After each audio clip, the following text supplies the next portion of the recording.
Ang gusto ko sanang mangyari sa'yo, James, dahil ikaw ang pinakapanganay sa ikaw ang panganay sa mga pamangkin. Gusto ko sana yung hindi ka lang matapos ng course mo. Gusto ko merong bakas. Parang sa Facebook, pag nag-engage ka, mag-iiwan ka ng bakas. You should be here. Nag-like ka na, meron ka pang bakas. Yung iba, nagpapa-star. Diba? Sa'yo, Thanks. Legacy. I don't know if you will consider that legacy, pero ayoko yung time mo. Ikaw ba gusto mong ma-waste ang time mo? How do you feel kung ma-waste yung time mo? Disappointed ka na. Anong pipiliin mo? Masaya o disappointed? Masaya. At para sumaya ka, you need some Sacrifice. Effort. effort, sacrifice, ano pa? Yung dalawang importanteng bagay. Discipline and commitment. Discipline ka nga, hindi ka naman committed. Committed ka nga, wala ka naman discipline. They work together.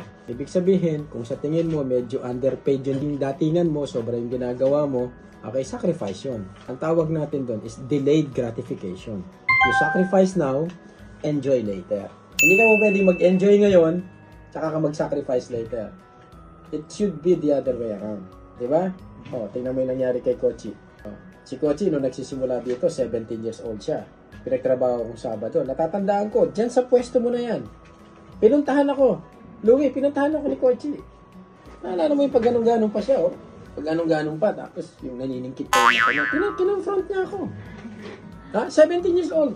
Sabi niya sa akin, inintay pa niya ako matapos talaga. Inintay niya ako, nag-stay back siya.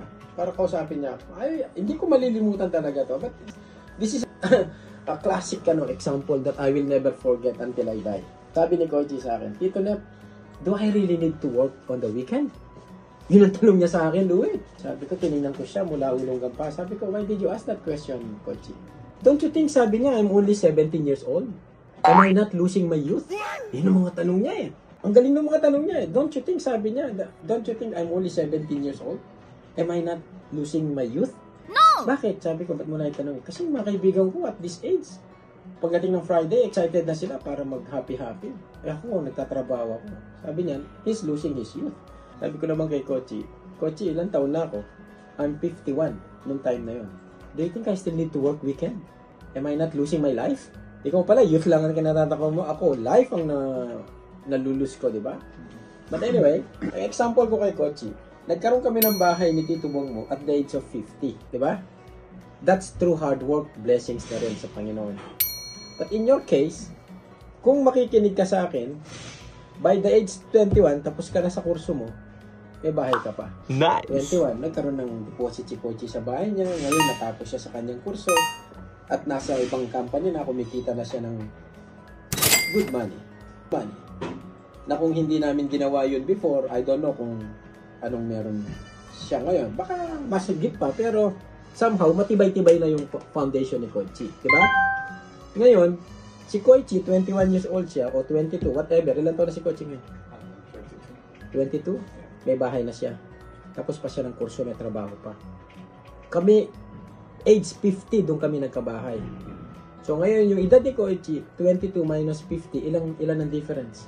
28. Did he lose his youth or he gained 28 years of his life? He gained. Nag-sacrifice muna siya. He has to put up with the shits inside the shop. Kahit ayaw niya yung pag-uugali namin, tiniis niya.